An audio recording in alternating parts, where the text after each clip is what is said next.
এটা ধরে নেওয়ার কোনো কারণ নেই যে নতুন রাজনৈতিক দলেই যুক্ত হব। কারণ নতুন রাজনৈতিক দল হয়েছে, যেহেতু আমি ইয়াং জেনারেশনের একজন এবং আমাদের বয়সী যারা আছেন তারাই করেছে। তো সেখানে আগ্রহটা তো আছে, কিন্তু এখন পর্যন্ত যতটুকু দেখছি যে আহ, নিশ্চয়ই ওনারা কাজ করছেন। তবে যখন আমি রাজনীতি করার কথা চিন্তা করব তখন আমি আমার জন্য বেস্ট অপশনটাই চুজ করব। আমার সাবেক এপিএস কে নিয়ে একটা নিউজ হয়েছিল যে তাকে সরিয়ে দেওয়া হয়েছে। কিন্তু আপনারা যদি জনপ্রশাসন মন্ত্রণালয়ের পরবর্তী ইয়েটা দেখেন, এবং আমাদের কাছেও পেপার রয়েছে, সে পদত্যাগপত্র জমা দেওয়ার প্রেক্ষিতে এবং সেটা গ্রহণ করার প্রেক্ষিতে কিন্তু, তো পদত্যাগ আর সরিয়ে দেওয়া তো এক জিনিস না, কিন্তু গণমাধ্যমে বিষয়টা দুঃখজনকভাবে সরিয়ে দেওয়া এসেছে। এবং তারপরে একটা নিউজ হয়তো আপনাদেরও চোখে পড়েছে, আপনারা যারা অনুসন্ধানী সাংবাদিকতা করেন, আহ এই যে কত 300 কোটি টাকা নাকি, হ্যাঁ এরকম। আপনারা যদি নিউজটা পড়ে থাকেন, আমি তো একজন সাধারণ নাগরিক বা সাধারণ নাগরিকটা তো পড়ে, কিন্তু আপনারা যারা অনুসন্ধানী সাংবাদিকতা করেন, এটার নিউজটা কতটুকু ক্রেডিবল, এই কোশ্চেনটা আমার আপনাদের কাছে থাকবে। কারণ সেখানে কোনো সোর্স নেই, ব্যক্তি সাক্ষ্য নেই, কোনো ক্রেডিবল ইয়া নেই। সেখানে জানা গেছে, বলা আছে মনে হয় 7-8 বার জানা গেছে, এবং সেটা ফলো করে প্রচার করা হয়েছে। আমরা যখন হাউসগুলোর সাথে তো আমাদেরও অনেকের সাথে ব্যক্তিগত সম্পর্ক আছে, যখন কথা বলেছি তখন তারা বললো যে বহিরাগত কোনো জায়গা থেকে এই লেখাটা দিয়ে চাপ দেওয়া হয়েছে এটা প্রচার করার জন্য। তো এরকম মিডিয়া ট্রায়াল চলছে। তবে সেই জায়গা থেকে অধিকতর স্বচ্ছতার জন্য আপনারা দেখেছেন যে আমরা দুদককে, যেহেতু আহ, তিনি এখন মন্ত্রণালয়ের দায়িত্বে নেই, মন্ত্রণালয়ের দায়িত্ব থাকলে মন্ত্রণালয় থেকে আমরা তদন্ত করতে পারতাম।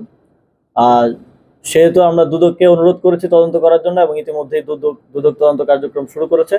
আপনারা তো জানেন যে কোথায় কোথায় কোথায় কোথা থেকে আসলে হাউসগুলোকে চাপ দেওয়া হয়।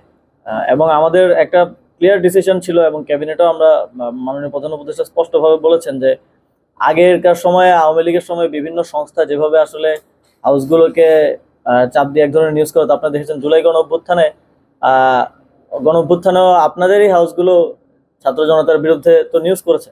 এটা তো বাস্তব, এটা তো অস্বীকার করার সুযোগ নেই।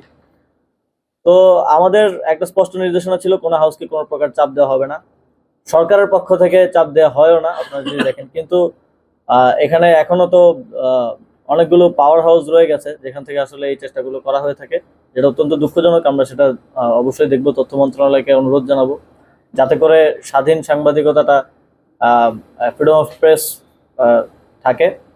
আর সম্পদের হিসাবের বিষয়ে, সম্পদের হিসাব সরকার সকলের থেকে চেয়েছে। কিন্তু আমি যখন সম্পদের হিসাব দিতে গেলাম তখন আমি দেখলাম যে আয়কর জমা দিতে হলে তো আপনার 3 নম্বর 1 বছর আগের থাকতে হয়। তো 1 বছর আগে তো আমার 3 নম্বর নেই, স্বাভাবিকভাবে আমি একজন স্টুডেন্ট, তো আমার তো আয়কর জমা দেওয়ারও সুযোগ নেই। তো আমি আমার 3 নম্বর করেছি, আশা করি আগামী বছর আয়কর যখন জমা দিব তখন আমি সরকারকে অফিসিয়ালি যে সম্পদের হিসাবটা সেটা দিতে পারবো। আর আনঅফিসিয়ালি আমার ব্যাংক অ্যাকাউন্ট থেকে শুরু করে যে হিসাব আছে সেটাও আহ, আপনারা, আমি হিসাব করে আমি চিন্তা করেছি যে এই দায়িত্ব থেকে যাওয়ার পরে হিসাবটা দিব, কিন্তু চাইলে এখনো দিতে পারি, নো ইস্যুস। আমার তরফ থেকে কোনো সিদ্ধান্ত এখন পর্যন্ত হয়নি। এবং রাজনৈতিক আহ, জুলাই গণ অভ্যুত্থানে সামনে থেকে নেতৃত্ব দেওয়ার কারণে মানুষের একটা আকাঙ্ক্ষা তো আছে যে আমরা দেশের জন্য দীর্ঘমেয়াদে কাজ করি।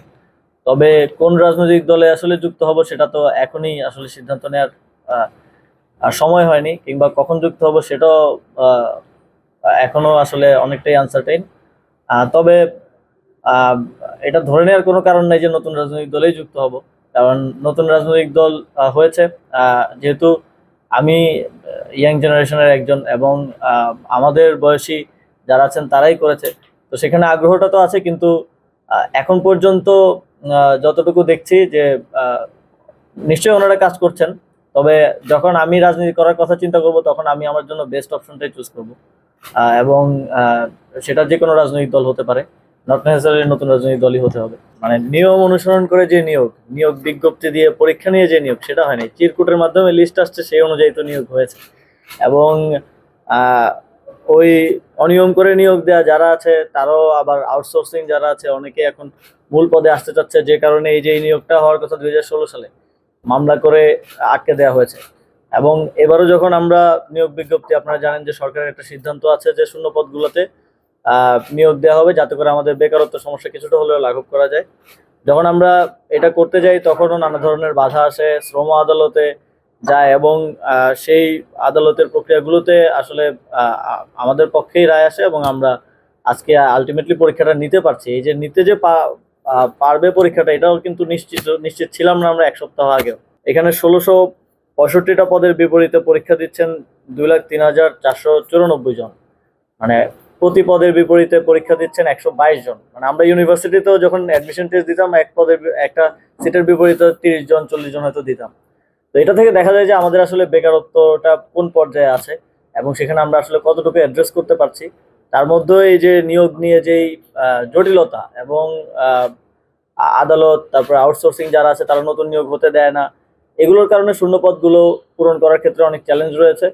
আমাদের স্থানীয় সরকার পল্লী সমবায় মন্ত্রণালয়ে প্রায় 60,000 শূন্যপদ আছে এবং এর মধ্যে অধিকাংশই আপনারা জানেন যে পৌরসভা, সিটি কর্পোরেশনের মতো স্বায়ত্তশাসিত প্রতিষ্ঠানগুলোর, সেগুলোতে আমরা চাপ দিতে পারি না।